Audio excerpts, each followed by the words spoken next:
masih ada kekurangannya, meskipun semua amat baik. Tuhan menciptakan dengan dua versi penciptaan yang bisa kita baca di bagian awal kitab. Tetapi kali ini Tuhan tidak mencipta dia ada di sini, tetapi langit yang baru dan bumi yang baru itu datang dari sorga. Secara harafiah itu.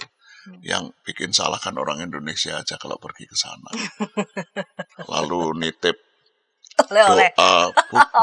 doa, minta supaya sembuh, supaya segera dapat jodoh, supaya lalu diselipkan di sebab iklannya kan begitu. Doa apa saja kalau ditembak ratapan pasti akan dipenuhi. Tapi magic apa ya itunya, tetapi maknanya tidak nyampe begitu ya. Orang Yahudi yang di sana mengharapkan Yerusalem baru, bait suci yang baru. Dia tahu kalau mengikut sertakan kita dalam karyanya, kita suka merepotkan dia. Tapi bersyukurlah karena Tuhan tidak terlalu efektif dan efisien. Sebab kalau efektif dan efisien ya udah kalau berpikirnya aja. Seperti kita ya, habisin aja daripada bikin repot. Dilikuidasi aja lah. Ganti yang baru. Iya. Karena itu berbahagialah saudara bahwa kita ini orang-orang istimewa. Iya. Bagi Tuhan. Iya, yang ikut.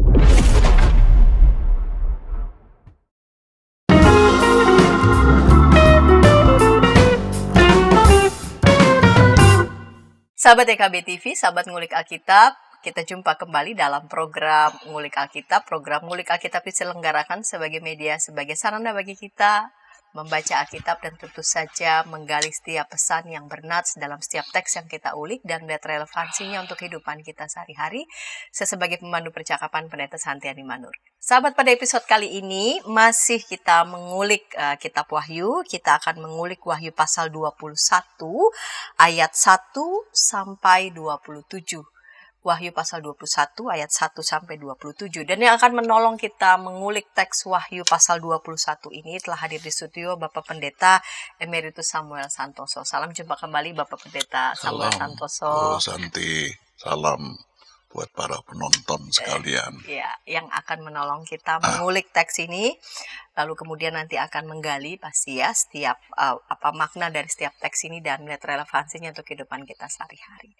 Kita akan mulai saja di episode kali ini. Kita akan buka dalam doa. Mari Pak Pendeta dapat memimpin kita dalam doa. Mari saudara sekalian kita berdoa. Tuhan Yesus Kristus, Tuhan bagi kami semua, Tuhan atas langit dan bumi, tempat kami ada dan menjadi bagiannya. Kami bersyukur kepadamu karena Engkau perkenankan kami mengulik kitab Wahyu untuk beberapa kali pertemuan. Dan sekarang ada pada bagian terakhir dari kitab Wahyu. Kami tetap mohon supaya Roh-Mu yang kudus yang memberi kepada kami hikmat, supaya kami mengerti pesan Tuhan ini dengan baik. Lalu kami merespons pesan ini juga dengan sikap iman yang benar. Kami menyerahkan hati dan pikiran kami dan hidup kami.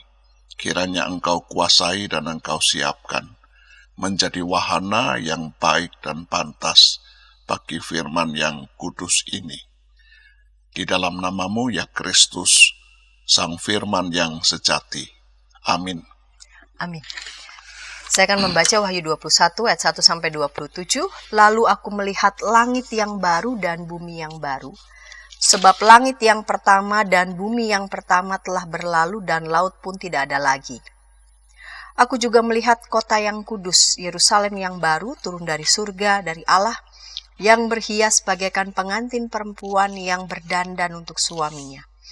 Lalu aku mendengar suara yang nyaring dari tahta itu berkata, "Lihatlah, kemah Allah ada di tengah-tengah manusia dan ia akan tinggal bersama mereka. Mereka akan menjadi umatnya dan Allah sendiri akan menyertai mereka sebagai Allah mereka. Ia akan menghapus segala air mata dari mata mereka, dan maut tidak akan ada lagi. Tidak akan ada lagi perkabungan, atau ratap tangis, atau duka cita. Sebab segala sesuatu yang lama itu telah berlalu. Ia yang duduk di atas tahta itu berkata, "Lihatlah, aku menjadikan segala sesuatu baru." Lalu firman-Nya, "Tuliskanlah karena segala perkataan ini dapat dipercaya dan benar." Firman-Nya lagi kepadaku, "Semuanya telah terjadi. Akulah Alfa dan Omega, yang awal dan yang akhir. Orang yang haus akan kuberi minum dengan cuma-cuma dari mata air kehidupan. Siapa yang menang, ia akan memperoleh semuanya ini, dan aku akan menjadi Allahnya, dan ia akan menjadi anakku. Namun orang-orang penakut, orang-orang yang tidak percaya, orang-orang keji, pembunuh-pembunuh, orang-orang yang berbuat cabul, tukang-tukang sihir, penyembah-penyembah berhala, dan semua pendusta, mereka akan mendapat bagian mereka di dalam lautan yang menyala-nyala dengan api dan belerang. Inilah kematian yang kedua." Kemudian datanglah seorang dari ketujuh malaikat yang memegang ketujuh cawan yang penuh dengan ketujuh malapetaka terakhir itu. Lalu ia berkata kepadaku, "Marilah ke sini, aku akan menunjukkan kepadamu pengantin perempuan mempelai anak domba."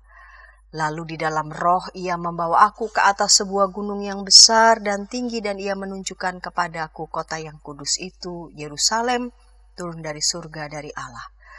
Kota itu penuh dengan kemuliaan Allah, dan cahayanya sama seperti permata yang paling indah, bagaikan permata yaspis jernih seperti kristal. Temboknya besar dan tinggi, pintu gerbangnya ada 12 buah. Di atas pintu-pintu gerbang itu ada 12 malaikat, dan di atasnya tertulis nama ke-12 suku Israel. Di sebelah timur terdapat 3 pintu gerbang, di sebelah utara 3 pintu gerbang, di sebelah selatan 3 pintu gerbang, dan di sebelah barat 3 pintu gerbang. Tembok kota itu mempunyai 12 batu dasar, dan di atasnya tertulis ke-12 nama ke-12 rasul anak domba itu. Malaikat yang berbicara dengan aku mempunyai suatu tongkat pengukur dari emas untuk mengukur kota itu serta pintu-pintu gerbangnya dan temboknya. Kota itu bentuknya 4 persegi, panjangnya sama dengan lebarnya. Lalu ia mengukur kota itu dengan tongkat itu, 12.000 stadia, panjang, lebar, dan tingginya sama.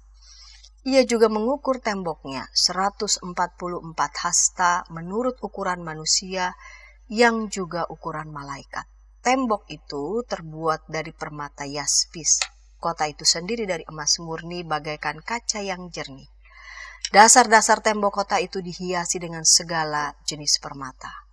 Dasar yang pertama batu yaspis, yang kedua batu nilam, yang ketiga batu mirah, yang keempat batu zamrud, yang kelima batu unam, yang keenam batu sardis, yang ketujuh batu ratna cempaka, yang kedelapan batu beril, yang kesembilan batu kristolit, yang kesepuluh batu krisopras, yang ke-11 batu lazuardi, dan yang ke-12 batu kecubung. Ke-12 pintu gerbang itu adalah 12 mutiara. Setiap pintu gerbang terdiri dari 1 mutiara, dan jalan-jalan kota itu dari emas murni bagaikan kaca bening. Aku tidak melihat bait suci di dalamnya, karena Tuhan Allah yang Maha Kuasa adalah bait sucinya, demikian juga anak domba itu. Kota itu tidak memerlukan matahari dan bulan untuk menyinarinya, sebab kemuliaan Allah meneranginya, dan anak domba itu adalah lampunya. Bangsa-bangsa akan berjalan di dalam cahayanya, dan raja-raja di bumi membawa kekayaan mereka kepadanya. Pintu-pintu gerbangnya tidak akan ditutup sepanjang hari, sebab malam tidak akan ada lagi di sana. Kekayaan dan hormat bangsa-bangsa akan dibawa kepadanya.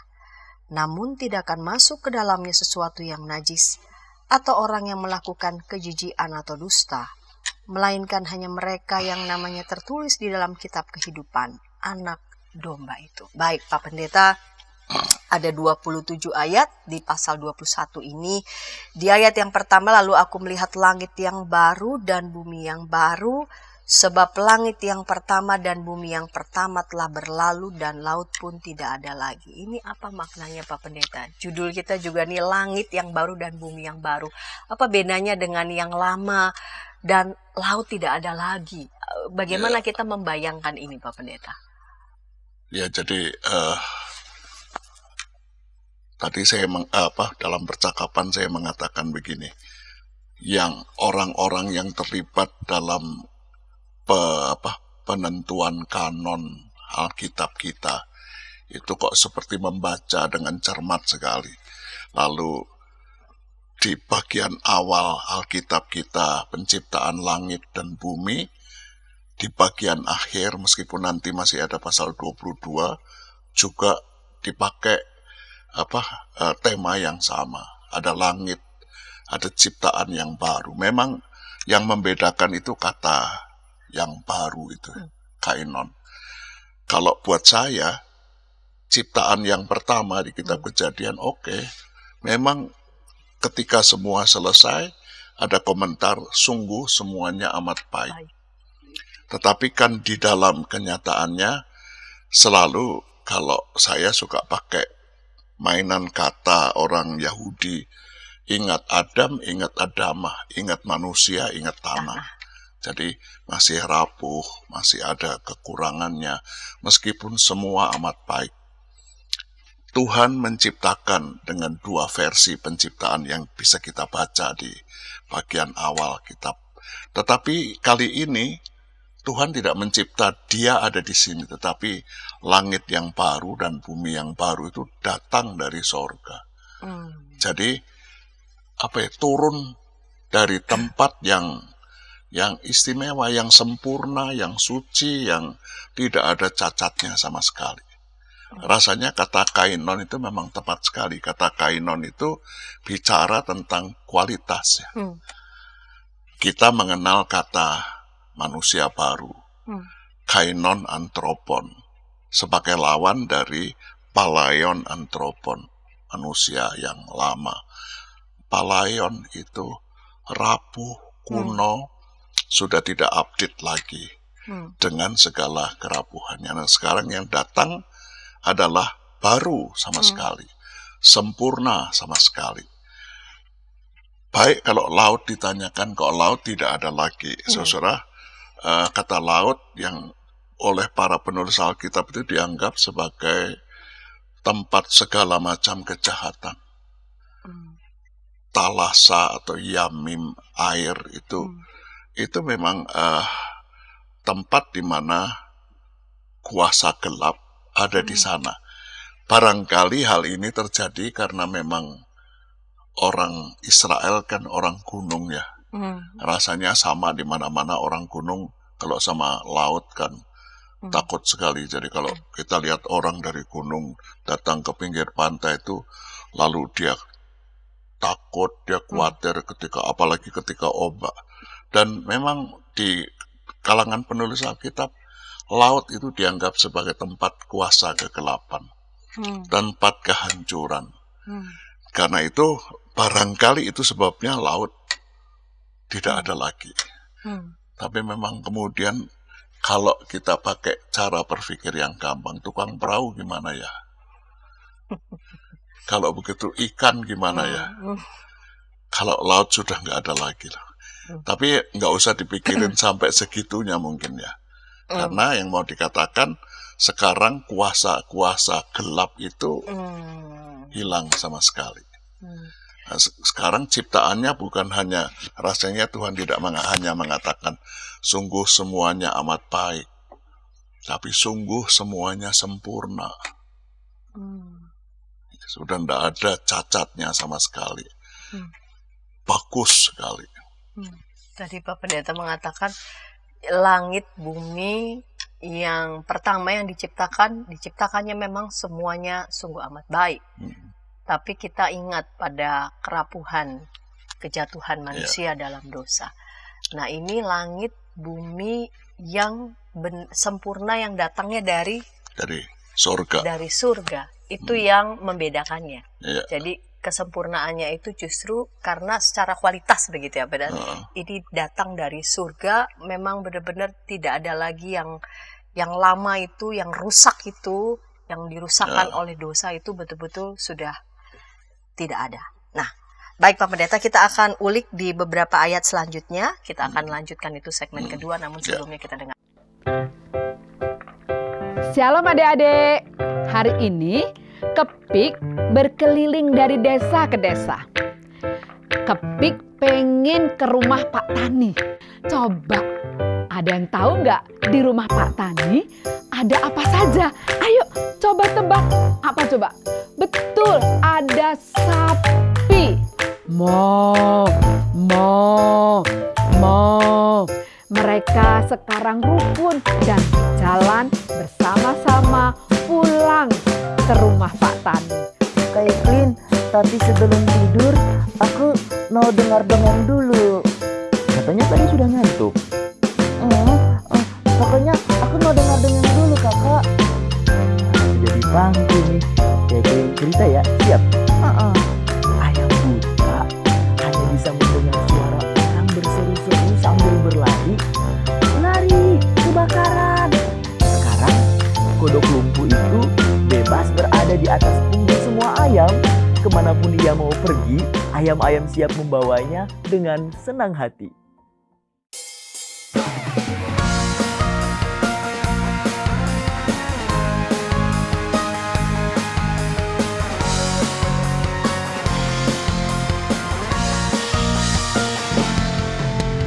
Hormat pada orang tua, menyayangi binatang, rajin ke sekolah minggu, selalu giat belajar, tidak membedakan orang, semua dijadikan sahabat, dipercaya oleh guru-guru di sekolah. Kiki dan Gigi, sahabat yang baik, gembira menolong siapapun, membela yang lemah, menegur yang salah. Kiki dan Gigi, sahabat yang asyik. Hai kiddos. Ku datang dan Inci, betul. Kodok lumpuh dan ayam buta Kiddy time.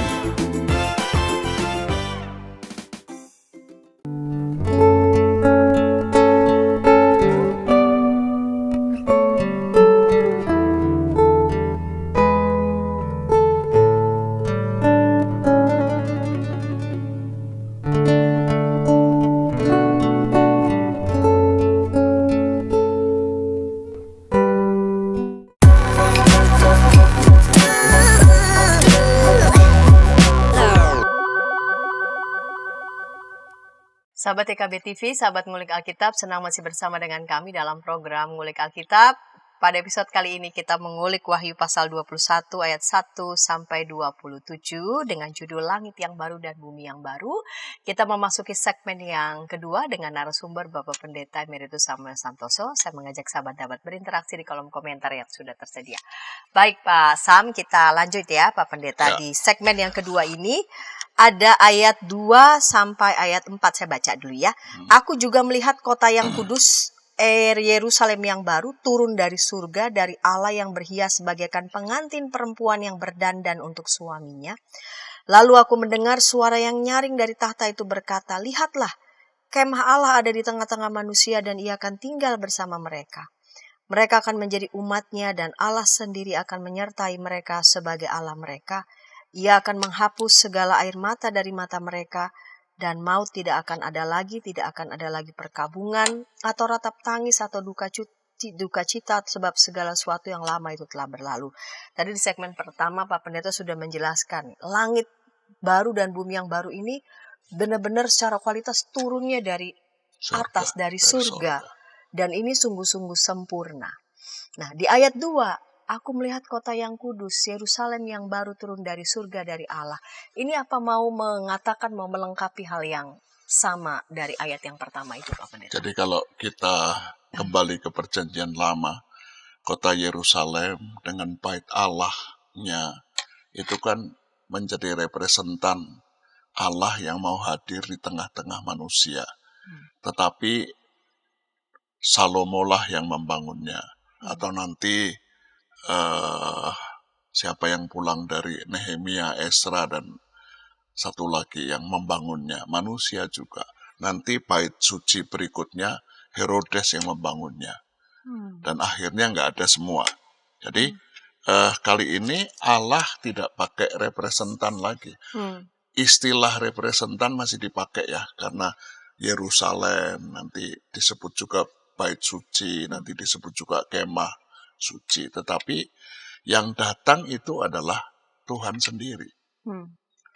Jadi saya cuma membayangkan Tuhan melihat umat Allah yang sudah berjuang begitu kerasnya sepanjang Wahyu 1 sampai Wahyu 20, mengalami penganiayaan, mengalami pengkhianatan, dibunuh, pokoknya mengalami segala hal yang mengerikan bagi hidup mereka. Dan ketika mereka bisa melewati semuanya, ternyata Tuhan itu senang sekali. Saya tidak tahu apakah Tuhan dulunya pernah mikirin, ini jangan-jangan umatku ini nanti juga kalah. Tapi ternyata enggak kan. Ternyata sampai akhir mereka tetap setia, lalu disambut. Jadi semuanya mau menggambarkan bahagia, sukacita, kelegaan, kemenangan, dan kegembiraan itu. Caranya menyambut arak-arakan yang orang menang ini adalah sekarang bukan mereka jadi pengantin perempuan. Biasanya kan begitu ya. Umat Allah ini pengantin perempuan, pengantin lakinya yang datang dari sorga. Tapi kali ini sorga itu berdandan seperti pengantin perempuan yang menyambut pengantin laki-laki. Jadi saudara membayangkan sukacita, kebahagiaan yang luar biasa hebat. Nah, saya mau pakai cara perjanjian lama di Kejadian 1 itu untuk menunjukkan kelegaan hati karena semua yang baik itu sudah, semua yang jahat itu sudah selesai, lalu sekarang yang sempurna itu datang. Kalau Allah menciptakan langit dan bumi dan selesai, saudara, penulis kitab Kejadian itu menyebutnya Wayinafes Elohim. Maka bernapaslah Allah. Tetapi itu memang miskin sekali. Sebab Wayinafes Elohim itu kalau pakai gerakan, pakai bahasa tubuh, seperti kalau saudara sudah bekerja keras sekali, lalu kerja keras selama beberapa hari, sampai akhirnya selesai dan seperti yang diharapkan. Bukankah kita sering lalu secara spontan menarik nafas panjang lalu Lega. Jadi ini sebuah ungkapan kelegaan. Sekarang yang jahat, jelek, yang mengerikan itu sudah lewat. Kualitas dari umat Allah ini sudah terbukti, bisa dipercaya, setia, tangguh, menghadapi semuanya. Kegembiraan sorgawi itu ditunjukkan melalui Dia sendiri. Yerusalem baru datang. Nanti kemah Allah, seperti gambaran kemah Allah, Tuhan mau diam lagi di tengah-tengah umatnya. Tapi dalam suasana yang sudah berbeda ya. Sekarang bukan lagi mesti bertempur, mesti berperang, diancam kematian, pengkhianatan, dan semacam itu, enggak.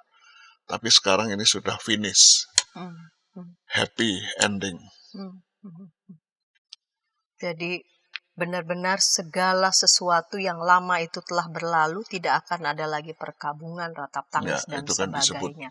yang negatif ya. Iya. Perkabungan, ratap tangis, apalagi itu. Iya. Tidak ada Duka lagi. cita. Adanya kegembiraan, sukacita, kelegaan.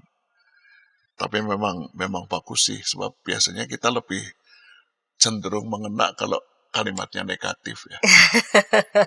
Iya, iya, iya, iya. Terasa begitu ya, segala air mata begitu ya, terasa sekali memang ditulis secara detail. Kita lanjut di ayat 5 dan seterusnya ya Pak Pendeta ya, masih di perikop ini.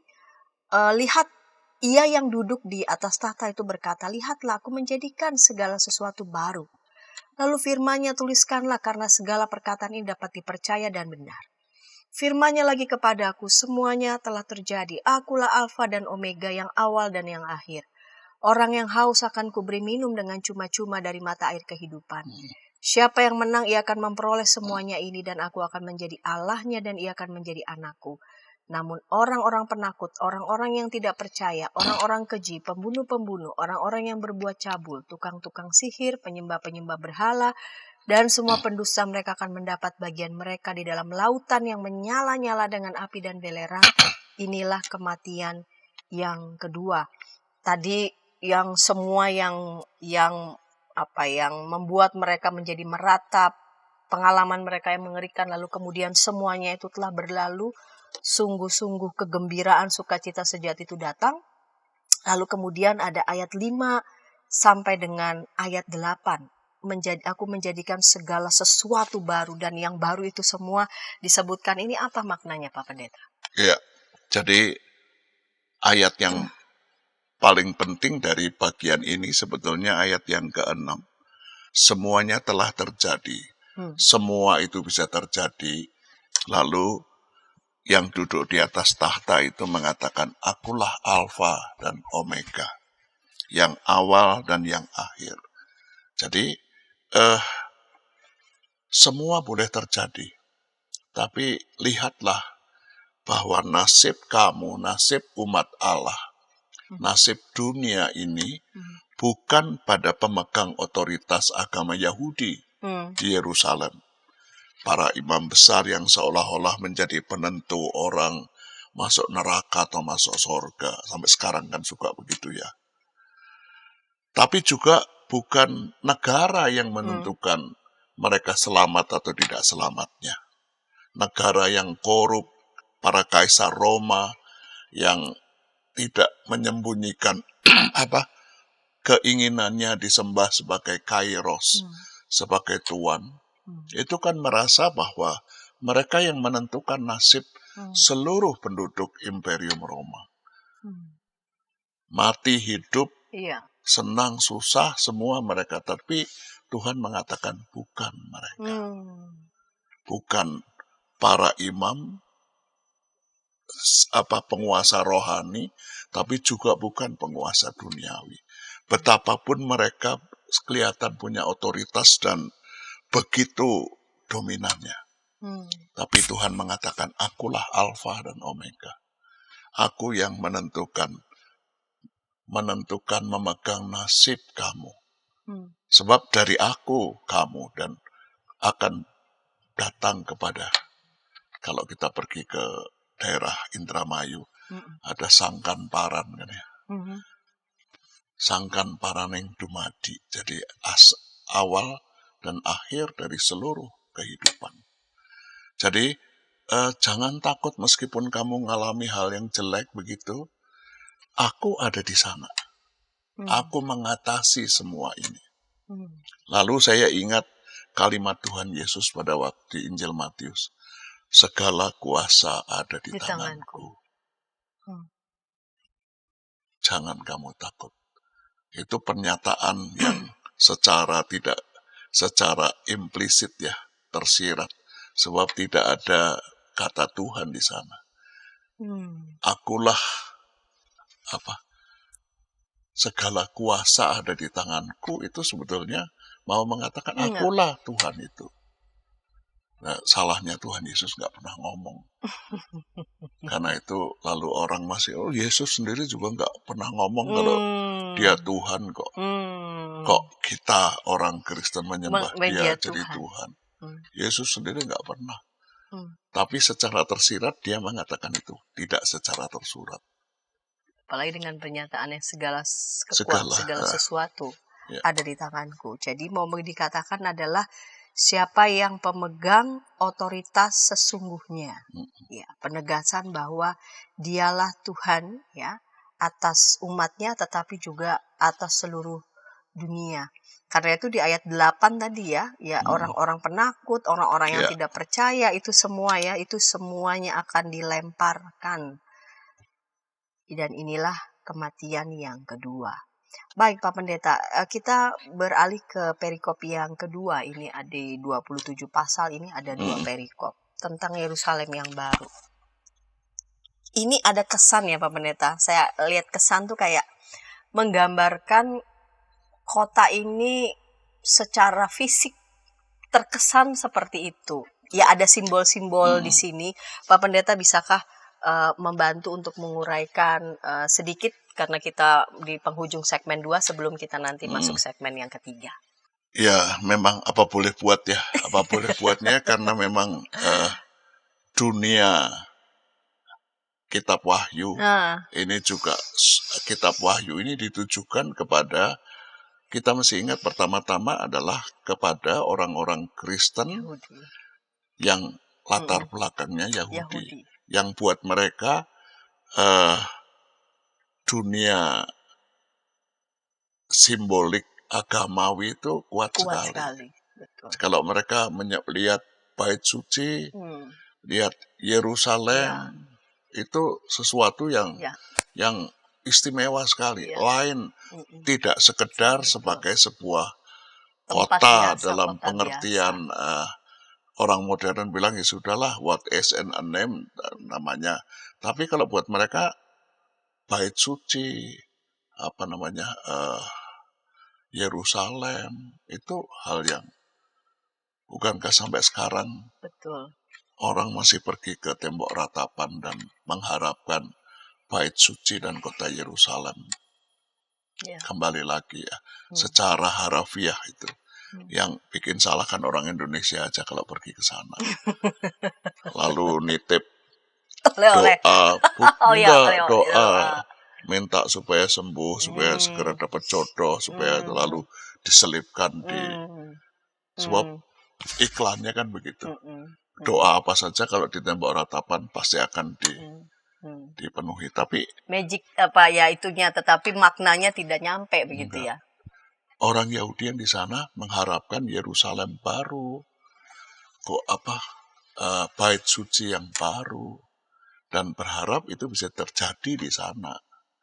Jadi memang mendapat porsi yang istimewa ya kalau disebut Yerusalem baru, tetapi Yerusalem baru itu bukan Yerusalem seperti yang selama ini sudah mereka jalani sampai bisa hancur segala itu.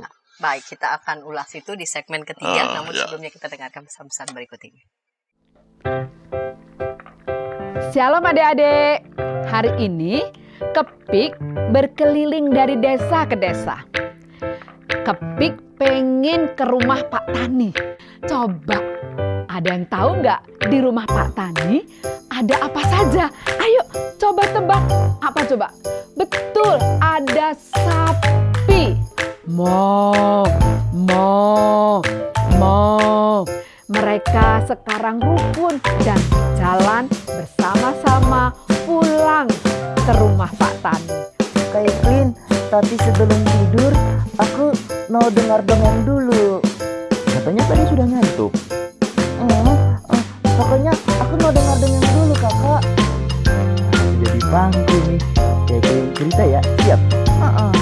Ayam buta hanya bisa mendengar suara orang berseru-seru sambil berlari. Lari, kebakaran. Sekarang kodok lumpuh itu bebas berada di atas punggung semua ayam. Kemanapun dia mau pergi, ayam-ayam siap membawanya dengan senang hati.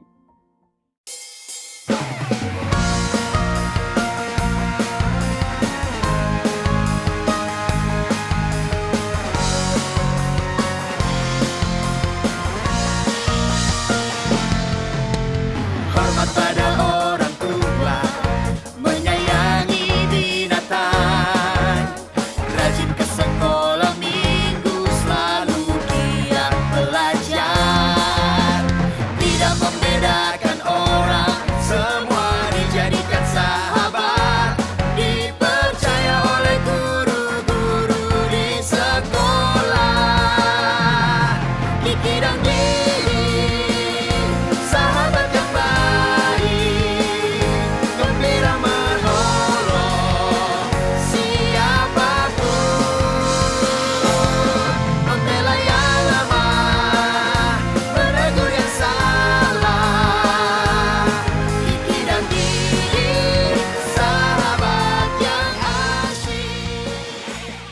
Hai hai hai kiddos. Ku datang dan Inci, betul. Kodok lumpuh dan ayam buta. Kidi Time.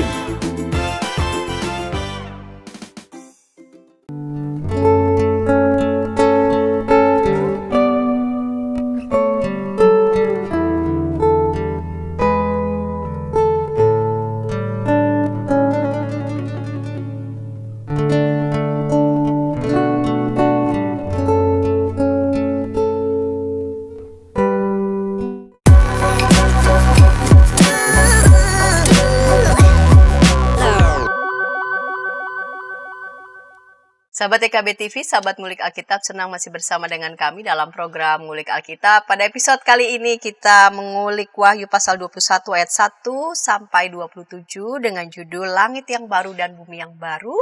Dan kita memasuki segmen ketiga dengan narasumber Bapak Pendeta Emeritus Samuel Santoso. Baik, Pak Pendeta Sam, kita lanjut ya Pak di segmen ketiga ini. Tadi di penghujung segmen 2 Pak Pendeta sudah mengatakan, yang dibayangkan tuh bukan Yerusalem yang lama, yang hancur itu, melainkan yang baru. Simbol Yerusalem itu tetap kuat bagi mereka.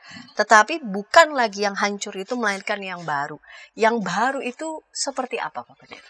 Jadi kalau kita membaca Yerusalem yang baru di bacaan kita mulai ayat 9 dan seterusnya itu, kita melihat di sana semua bentuk kesempurnaan itu ditunjukkan melalui semua yang indah, semua yang istimewa, semua yang akurasi, semua ada 12 skala itu ya. Mau mengatakan, dan semua 9, paling tidak 9 kali kata 12 itu muncul, itu 12. Mau mengatakan itu 12.000. Tidak ada satupun dari 12 itu yang angkanya yang menggambarkan jelek. Yeah. Indah, bagus, kuat, akurat. Apalagi itu banyak sekali itu, 9. Jadi, tapi jauh lebih penting menurut saya itu pada ayat 22 itu. Yeah. Pada ayat 22 sesudah semua yang indah, semua yang bagus, semua yang sempurna itu digambarkan dengan cara pandang. Sebab agak sulit membayangkan ya kalau jalan-jalan di kota itu dari emas semua. Iya. Lalu yaspis, jernih seperti kristal. Itu terus enggak pernah ada gelap lagi, terang terus. Lalu kita semua nanti tiap hari kerjanya cuma memuji Tuhan, nyanyi nggak habis-habisnya.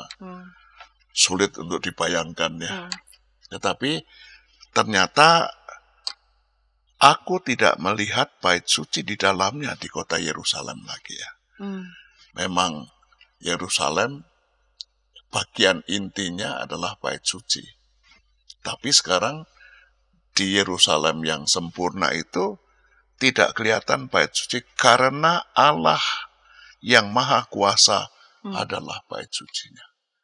Jadi yang muncul di sana adalah Allah sendiri. Ya kalau sudah Allah sendiri sudah selesai, absolut sudah. Jadi semua memang dibayangkan secara duniawi, manusiawi. Gambarnya material sekali. Tetapi di sana itu Allah yang menyatakan diri. Jadi buat mereka kehadiran bait suci itu kehadiran Allah, tetapi ini Allah sendiri, bukan sendiri. Lagi bait bukan suci. Seperti bait suci yang lama ya. Tanda bahwa Allah hadir itu adalah bait suci. Meskipun kita juga membaca di Perjanjian Lama, misalnya Yeremia 7 mengatakan,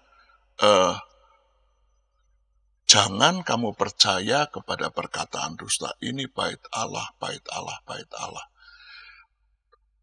Untuk menunjuk satu bangunan yang namaku diserukan. Sebab aku tidak ada di sana. Nah, kalau ini sudah tidak ada lagi kalimat itu. Sebab yang di sana bukan bangunan itu. Bukan bangunan itu yang paling penting. Tetapi yang digambarkan dengan bangunan itu sekarang secara konkret hadir sendiri di sana. Baik Pak Pendeta. Nah, ada berapa kali tadi Pak Pendeta juga sudah menyebut betul ya. Ada berapa kali kata 12? Ke-12, 12 pintu gerbang, 12 mutiara. Ada 9 atau 10 kali itu. Iya betul. Ada 12 batu dasar, 12 nama ke-12 rasul anak domba itu. Pintunya juga 3 kali 12, 3 kali 4, 12 juga. Iya. Apa maknanya yang mau dikatakan, mau disampaikan lewat begitu kuatnya simbol 12 ini? Jadi kalau saya pakai cara berpikir balik ke Kejadian 1, pada waktu Allah menciptakan langit dan bumi, Allah berfirman, Wayedaber Elohim, bersabdalah Tuhan, jadilah terang. Ada dabar yang nanti kemudian oleh Yohanes 1, firman itulah yang mencipta. Tapi kali ini enggak. Dunia baru, langit baru, ada peran dari umat Allah. Umat Allah itu menjadi bagian penting yang membuat langit yang baru, bumi yang baru, kainon itu yang istimewa secara kualitatif. Karena melalui pergumulan hidup mereka, melalui ketaatan mereka, sorga itu datang. Karena mereka menjadi umatku dan aku menjadi Allah mereka. Jadi, saudara jangan pernah merasa rendah diri. Jumlah kita sedikit. Kan kita suka begitu ya, punya sindrom minoritas ya. Kita tuh cuma sedikit, tidak punya kuasa apa-apa. Enggak. Justru di sini menurut saya cara Alkitab membesarkan hati buat orang yang beriman kepada Kristus. Jangan pernah merasa kecil. Sebab bukan kamu yang jadi nomor 1. Pernyataan mereka akan menjadi umatku dan aku akan menjadi Allah mereka. Kalau kita perhatikan susunan kalimatnya, yang paling penting umatnya atau Allahnya? Allahnya semua. Kamu akan menjadi umatku dan aku akan menjadi Allah. Jadi nomor 1, Tuhan mengatakan aku menjamin umat Allah ini. Bahwa umat Allah ini punya peran untuk menghadirkan langit dan baru dan bumi baru. Meskipun mereka bukan siapa-siapa di hadapan dunia. Itu rasanya pernyataan pastoral yang membesarkan hati umat ya. Kamu istimewa lah buat aku. Aku mau hadir kepada dunia ini lewat kamu. Lewat kesetiaanmu. Lewat ya, sebagai umat Allah yang harus melaksanakan apapun kehendak Allah. Kesetiaan kamu untuk setia kepada kehendak Allah. Itu menunjukkan sesuatu yang lain. Tuhan mau hadir di sana lewat kegagahan, keberanian kamu, kesetiaan dan ketulusan hidup berimanmu, keseriusan, malahan kesediaan berkorban kamu. Jadi betapa yang dilakukan oleh umat yang setia itu berharga betul ya bagi Allah ya. Iya. Dipandang betul bagi Allah. Jadi bagi orang lain mungkin itu dianggap tidak seberapa, bukan siapa-siapa, tapi justru bagi Allah itu sangat berharga. Dan langit baru dan bumi yang baru itu justru juga mereka ikut berperan menghadirkan itu ya, kesetiaan mereka tadi. Nah, Pak Pendeta tadi sudah menjelaskan ya 27 ayat ini tentang langit yang baru dan bumi yang baru. Apa relevansinya untuk kehidupan kita yang sejauh ini masih tetap dalam peziarahan hidup kita naik turun, suka duka dan sebagainya. Ya, jadi yang pertama menurut saya jangan kita kecil hati ya. Jangan kita kena minority kompleks tadi, jangan rendah diri ya. Rendah hati harus, tetapi jangan rendah diri. Sebab nomor satu itu bukan diri kita.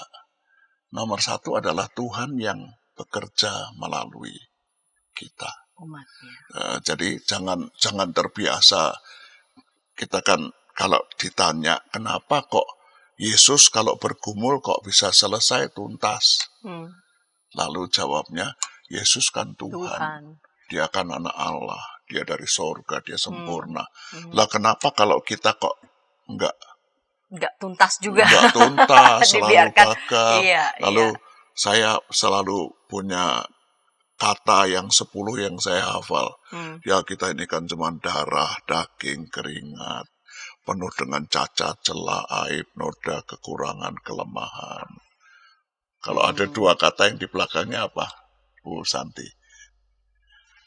Kita ini kan manusia biasa, darah, daging, keringat. Penuh dengan cacat, celah, aib, noda, dosa, kekurangan, kelemahan. Kalau ditambah 2 kata lagi, harap. Maklum. Kita kan selalu bikin excuse begitu kan. Iya, Kenapa kita enggak bisa? Ya itu tadi aku boleh dibilang jadi mentalitas korban gitu ya. Karena jadi ini saya, semua ya itu udah. saya hafal, gitu. jadi memang rupanya saya menghayati betul itu. Saya kan cuma darah, daging, keringat, penuh dengan cacat, celah, aib, noda, dosa, kekurangan, kelemahan. Padahal Tuhan mengatakan, kamu jangan berhenti sama itu. Bahwa itu bisa terjadi sama kamu, iya. Tetapi aku Allahmu dan kamu umatku. Apa enggak hebat? Hebat sekali menurut saya. Jadi, saudara, barangkali mental kita ini orang terhormat bagi Tuhan. Berharga bagi Tuhan. Diperhitungkan oleh Tuhan. Kendatipun segala 10 tadi Bisa saja tadi. bisa saja. Punya kekurangan, kelemahan. Oke. Jangan jadi penghambat buat kita. Itu satu. Yang kedua saya suka pakai kalimat, enggak tahu ini kalimat siapa, tapi kok rasanya saya selalu pakai kata ini. Beriman kepada Kristus itu eksklusif. Eksklusif itu kan memang tidak semua orang percaya sama Tuhan Yesus ya. Betul. Tetapi menghayati iman kepada Kristus itu selalu inklusif. Jadi beriman kepada Kristusnya karena tidak semua orang beriman kepada Kristus. Iman saya kepada Kristus lain dengan teman-teman saya misalnya. Tetapi ketika saya menghidupi iman saya kepada Kristus itu, sikap yang paling kelihatan dari Kristus adalah inklusif. Yesus kan begitu ya. Yesus dari sorga maunya sendiri apa-apa. Tetapi dia berada di mana? Dia berada mengarahkan di diri tengah-tengah. pada ciptaannya, bahkan berada di tengah-tengah Menjadi ciptaannya. seperti Bahkan ciptaannya. menjadi seperti ciptaannya. Jadi saya cuman suka sekali kalau membaca Ibrani 14 kalau nggak salah ayat 11 itu bunyinya begini. Imam besar yang kita punya itu bukan imam besar yang tidak bisa mengalami pencobaan-pencobaan. Tetapi sama seperti kita, dia mengalami pencobaan. Hanya Pembedanya cuma satu. dia tidak berbuat dosa. Dia tidak berbuat dosa. Artinya apa? Semua yang lain persis sama seperti Bu Santi, persis sama seperti Samuel Santoso. Sebut nama saudara sendiri. Persis sama. Pembedanya cuma satu. Dia tidak berbuat dosa. Dan yang menarik, kata yang dipakai untuk imam besar yang bisa merasakan itu kata simpatesai. Bukan kata empati, bukan. Tapi simpatesai. Kalau kita kan berkunjung ke orang sakit, orangnya sudah stadium 4 gitu kan. Ya saya mengerti kok kalau ibu merasa sakit. Tapi saya merasa sakit apa enggak? Enggak. Percayalah Tuhan itu baik, begitu kan ya. Tapi kalau Tuhan enggak, dia simpatesa, artinya yang kamu jalani, aku mengalaminya. Sakitmu itu sakitku juga. Aku juga sakit seperti kamu. Aku ikut mengalami. Jadi bukan, maaf ya kalau saya suka dikritik karena saya pakai kata simpati itu. Kalau buat kita cocok empati. Tetapi Yesus itu bersimpati, simpatesa. Saya masuk sedalam-dalamnya. Tetapi bukan untuk kemudian faktor-faktor egois untuk kepentingan-kepentingan sendiri, tetapi supaya langit baru dan bumi baru datang. Begitu inklusifnya untuk seluruh dunia. Nah, siapakah kita cuman kecil begitu, dengan cacat celah, noda dosa kekuatan. Tapi dia ikutkan kita, dia libatkan kita. Tuhan suka merepotkan diri sendiri ya. Menghadirkan langit yang baru dan bumi yang Padahal baru. kalau dia bikin sendiri semua udah sempurna, bagus. Dia tidak ada sendiri cacatnya. sanggup mengerjakannya. Lalu kita ini apa? Kalau dia efektif dan efisien, ya kita dihabisin aja. Dilikuidasi lah. Betul. Kalau keren itu. Betul. Tapi dia bisa bikin sendiri. Tapi itulah Tuhan, saudara. Dia mau repot dengan kita. Dia tahu kalau mengikut sertakan kita dalam karyanya, kita suka merepotkan dia. Tapi bersyukurlah karena Tuhan tidak terlalu efektif dan efisien. Sebab kalau efektif dan efisien ya udah dihabisin Kalau berpikirnya aja. seperti kita ya, habisin aja daripada Habisin bikin aja. repot. Dilikuidasi aja lah. Ganti yang baru. Iya. Karena itu Berbahagialah saudara bahwa kita ini orang-orang istimewa bagi Tuhan. Iya, yang ikut dilibatkan oleh Allah ya dalam karyanya, memungkinkan langit baru dan bumi yang baru itu sungguh-sungguh ada terjadi dari surga. Terima kasih Pak Pendeta, lewat ulikan ini kita justru dikuatkan ya di tengah-tengah sebelum di pasal-pasal yang tengah penuh dengan darah-darah begitu ya. Aniaya, Penuh dengan aniaya. pembunuhan. Kita mendapatkan ujungnya bahwa itu semua tidak sia-sia gitu, bahwa Allah sungguh-sungguh memperhitungkan ketekunan, kesetiaan umat Tuhan karena Allah adalah yang menjadi Allah mereka, Allah kita.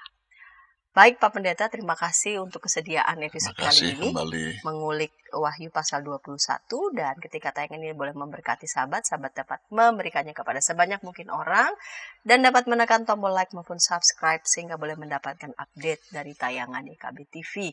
Kita akan menutupnya dalam doa. Mari Pak Pendeta memimpinnya dalam doa. Terima kasih Tuhan Yesus, karena kami begitu berharga di mata Tuhan. Engkau tidak pernah memandang kami lemah, manusia dengan segala kekurangan, dengan segala ketidaksempurnaan.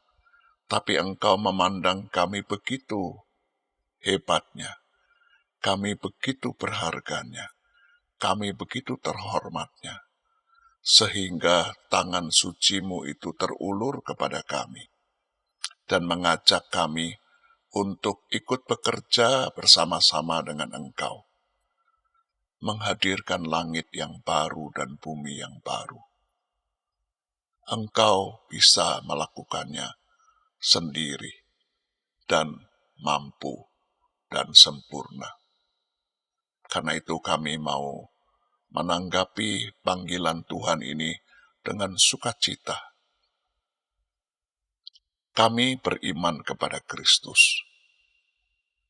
Ini hal yang eksklusif, tetapi tolonglah kami agar kami menghayati iman kepada Kristus yang eksklusif ini dalam kehidupan kami yang inklusif. Kami menjadi bagian dari komunitas di mana Tuhan sudah menempatkan kami. Kami menjadi bagian dari dunia betapapun brengseknya dunia ini. Kami menjadi bagian dari masyarakat kami. Di sana kami mau diminta untuk menghadirkan Tuhan. Terima kasih untuk kesempatan kami mengulik Wahyu 21. Biar kesetiaan kami untuk terus mendengar pesan Tuhan melalui ulikan bagian-bagian Alkitab mendorong kami menjadi lebih dewasa, lebih matang, lebih tahu kewajiban dan panggilan kami sebagai murid-murid-Mu. Sehingga pada waktunya kami merasakan sambutan sorga yang menerima kami menjadi orang-orang yang menang, menjadi orang-orang yang berhasil melewati segala pergumulan dan tetap setia. Terpujilah Engkau ya Kristus kekal selamanya. Dalam nama-Mu kami sudah berdoa. Amin. Amin.